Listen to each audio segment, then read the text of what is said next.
Bonjour et bienvenue dans ce nouvel épisode de Psychologie de comptoir spécial Halloween numéro 3. Comme vous le savez, je suis une grande fan d'Halloween. Même si je suis une grosse flippette, j'adore regarder des œuvres qui me terrifient, en particulier si ce sont de très bonnes œuvres. Je dirais que cette passion pour l'horreur et les ambiances glauques a commencé avec le jeu Corpse Party dont j'ai parlé dans mon premier épisode de Psychor Sujet, et après ça j'ai exploré ce genre que j'aime bien, mais seulement à travers des œuvres qui me donnaient envie. Et c'est donc pour ça que nous allons parler de The Haunting of Bly Manor. Évidemment, cet épisode peut contenir des scènes qui peuvent effrayer les plus sensibles, donc je vous invite à trouver le lien dans la description pour écouter le podcast si vous avez peur des fantômes. Je tiens aussi à préciser que contrairement aux 2 épisodes précédents, nous n'allons pas faire une analyse croisée de plusieurs œuvres avec des personnages similaires, mais une analyse des personnages de Bly Manor en particulier.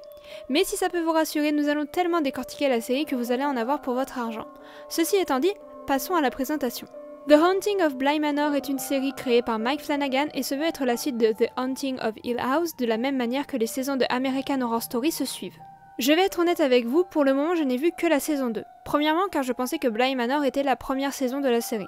Deuxièmement car la saison 1 me met extrêmement mal à l'aise et touche à des angoisses qui me mettent dans une position plus désagréable qu'un visionnage classique. Donc pour le moment, Hill House est un stand-by pour moi, mais ce n'est pas grave car nous allons nous concentrer sur la construction des personnages dans Bly Manor. Petit résumé de l'œuvre. On suit le personnage de Dani qui souhaite devenir fille au père chez la famille Wingrave. Elle se retrouve à s'occuper de Flora et de Miles, 2 enfants qui ont perdu leurs parents quelques années plus tôt et leur nourrissent 6 mois auparavant. Bien entendu, les lieux sont hantés par des esprits plus ou moins anciens que l'on peut voir arpenter le manoir à plusieurs reprises et dont les enfants ont très peur, notamment celui du lac. Si vous n'avez pas encore découvert cette série, je vous invite à le faire car elle est extrêmement bien faite, bien construite, et les différents retournements de situation que je vais devoir spoiler ici sont vraiment sympathiques. Si vous êtes encore ici, c'est que vous souhaitez en savoir plus, alors allons-y. Aujourd'hui, nous allons revenir sur les 3 types de personnages que l'on retrouve dans cette série. Les personnages hantés, les personnages possédés et les personnages décédés. Non, ça ne va pas être un épisode très joyeux. Allez, en voiture! Nous allons commencer par le plus simple, les personnages hantés qui sont représentés par Dani et Henry. Je commence par ces personnages car selon moi, ils sont les plus simples. Dani comme Henry sont hantés, Dani par son fiancé, Henry par une version plus méchante de lui-même. Dans les 2 cas, nous sommes face à 2 personnages qui ont un point commun psychologique, la culpabilité. Chacun d'eux pense être la source d'origine de la mort d'un proche, Dani rompant avec son ex durant l'organisation de leur mariage, et Henry car il couchait avec la femme de son frère et que pour raviver leur couple, ces derniers se sont rendus en Inde où ils sont décédés tous les 2. C'est un poids lourd à porter sur leurs épaules et les 2 personnages vont se mettre dans le déni pour fuir la réalité.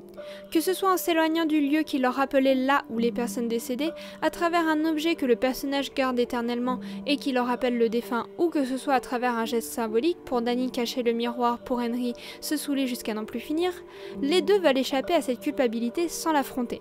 Cependant, à force de fuir, ils en oublient de vivre, que ce soit pour eux ou pour leur entourage.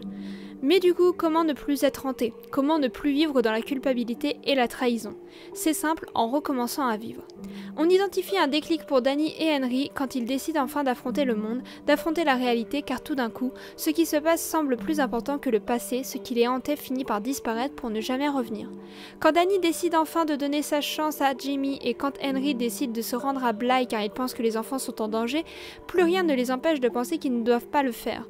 Ils se libèrent d'un fardeau qu'ils ont porté pendant trop longtemps. Les hantés se distinguent des possédés car même si, comme eux, ils voient des fantômes du passé, Dani et Henry sont hantés par leur culpabilité personnifiée, tandis que les possédés voient de vrais fantômes. Dans la série, nous retrouvons principalement 2 personnages qui sont possédés, Miles et Flora, les 2 enfants du manoir des Wingrave. Les 2 enfants du manoir sont souvent possédés par 2 fantômes qui hantent Bly, à savoir celui de Peter Quint, ancien assistant de Henry Wingrave, et Rebecca Jessel, ancienne fille au père du manoir. Ici, il faut créer 2 constructions, la première celle des enfants en eux-mêmes et la deuxième celle des enfants lorsqu'ils sont possédés. Même si on peut distinguer la différence entre Rebecca et Flora, l'admiration de la petite fille pour sa nourrice fait qu'il est plus difficile, mais pas impossible, de distinguer la différence entre l'une et l'autre, contrairement à Miles et Peter Quint. On peut voir que Miles est souvent possédé car, soyons honnêtes, Peter Quint n'essaye pas vraiment de se cacher. Avant même de connaître réellement Miles et sa psychologie, on peut remarquer à travers son comportement un aspect adulte, trop adulte pour un enfant de son âge. Si cela paraît évident lorsqu'on le voit fumer, ce qui arrive bien plus tard dans la série, on peut repérer dès le premier épisode que quelque chose ne va pas. Que ce soit la posture et la manière de marcher nonchalante avec une main dans la poche, les propos et la manière de parler provocante ou encore sa psychologie en général, Miles a un comportement trop impulsif, trop adulte. C'est lors de l'épisode 3, lorsque l'on a enfin introduit le personnage de Miles et que l'on introduit celui de Quint, que l'on peut remarquer les traits de Peter Quint lorsqu'il possède Miles. Ce qui, vraie parenthèse, est vraiment un jeu d'acteur incroyable de la part de Benjamin Evan Ainsworth qui reproduit très bien les comportements de Peter Quint. Le principe de possession est simple. Le personnage possédé, ici Flora ou Miles, est une personne à part entière. Lorsque la personne décédée touche le personnage pour le posséder, ce dernier est absorbé dans un ou plusieurs souvenirs du passé. À partir de là, ils vivent à distance d'eux-mêmes.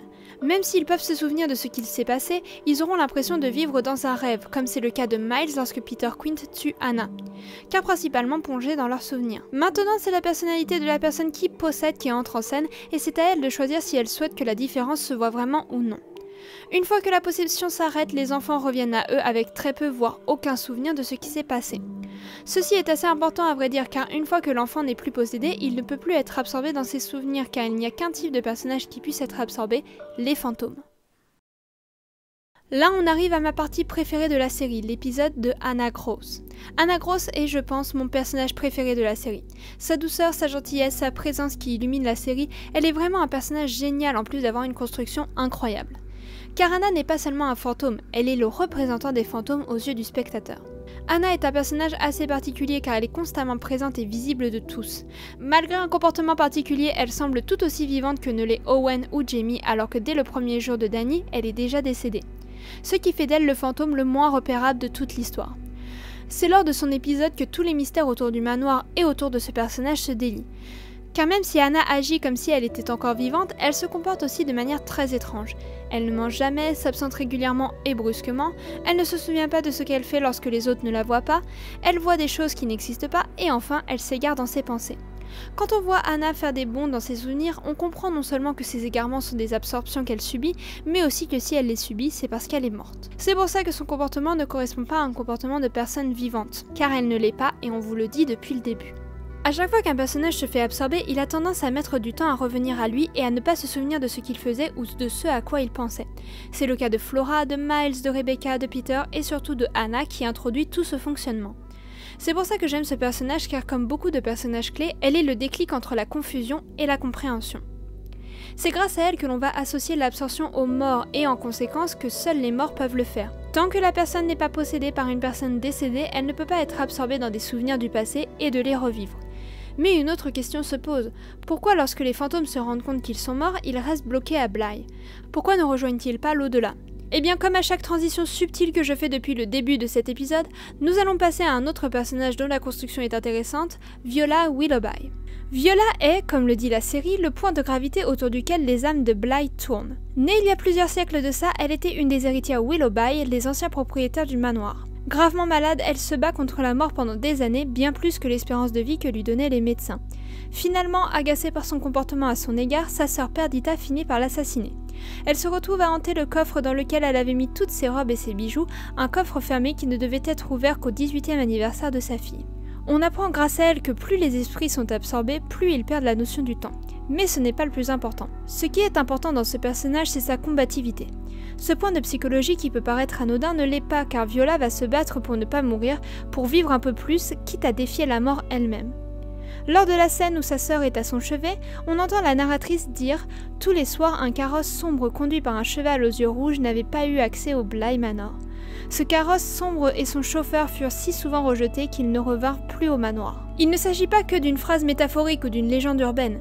Viola a vaincu la mort tellement de fois que lorsqu'elle est réellement décédée, la mort n'est pas venue la chercher, la coinçant dans le manoir de Bly pour toujours.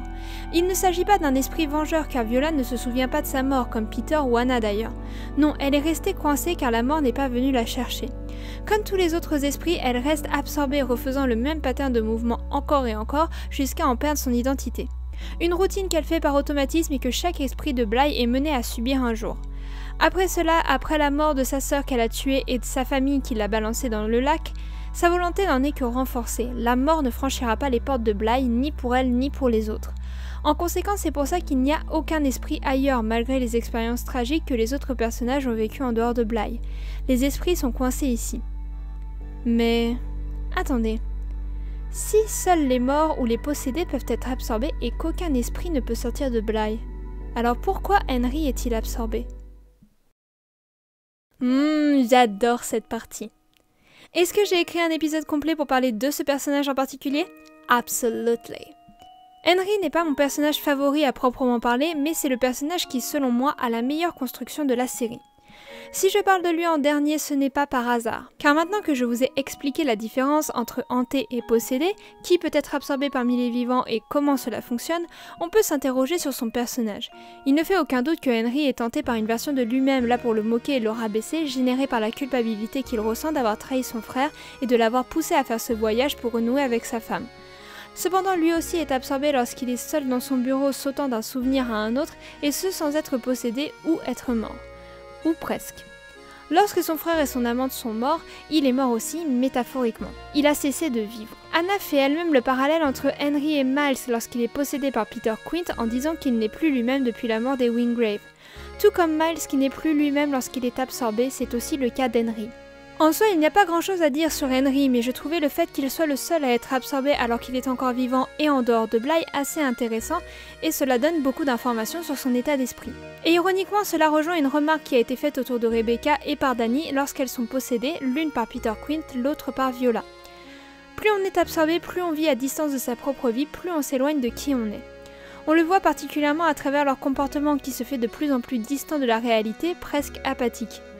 Ces personnes ne sont plus elles-mêmes et on peut le voir grâce aux souvenirs ou en suivant l'histoire de Dani qui servent d'exposition à leur psychologie et leurs relations avec les gens qu'ils laissent derrière eux. On comprend qu'ils ne sont plus eux-mêmes dès lors où ils ont commencé à être absorbés. Mais si Henry arrive à briser le sceau car il n'est pas réellement mort ni possédé, seulement hanté, ce n'est pas le cas des deux jeunes femmes qui se retrouvent toutes les deux emmenées par la mort d'une manière ou d'une autre. Je vais tenter de conclure sur cette note pessimiste. Chaque personnage joue un rôle important pour comprendre comment fonctionnent les personnages qui sont hantés et de faire la différence avec ceux qui sont possédés ou morts pour mieux construire le personnage d'Henry par la suite. Sans dire les mots, on comprend qu'il est mort métaphoriquement, qu'il a cessé de vivre quand sa famille a cessé de vivre, quand Flora a eu l'impression qu'elle cessait de vivre. C'est une série qui se regarde au moins 2 fois car tout son travail de construction est fait pour vous donner toutes les informations sur ce qui se passe au sein du manoir, tout en vous maintenant dans le flou car vous avez besoin d'informations supplémentaires pour décortiquer le fonctionnement des lieux. Rien que la maison de poupée est assez agréable à observer, notamment le positionnement et le déplacement des poupées. Cependant, c'est le genre de détail que l'on remarque une fois que l'on a vu la série et que l'on décide de se replonger dedans. Voilà, j'espère que cet épisode vous aura plu. J'avais envie de décortiquer les fantômes de Bly dès mon premier visionnage et le deuxième pour écrire cet épisode a été un vrai plaisir. J'espère que cela vous donnera envie de voir ou de revoir cette série. Si vous avez aimé cet épisode, n'hésitez pas à liker et partager. Si vous venez sur la chaîne pour la première fois, n'hésitez pas aussi à vous abonner, je suis toujours contente de voir de nouveaux viewers, surtout dans les commentaires. On se retrouve bientôt, du moins je l'espère, pour une nouvelle vidéo. D'ici là, je vous souhaite un bon mois de novembre, bye bye!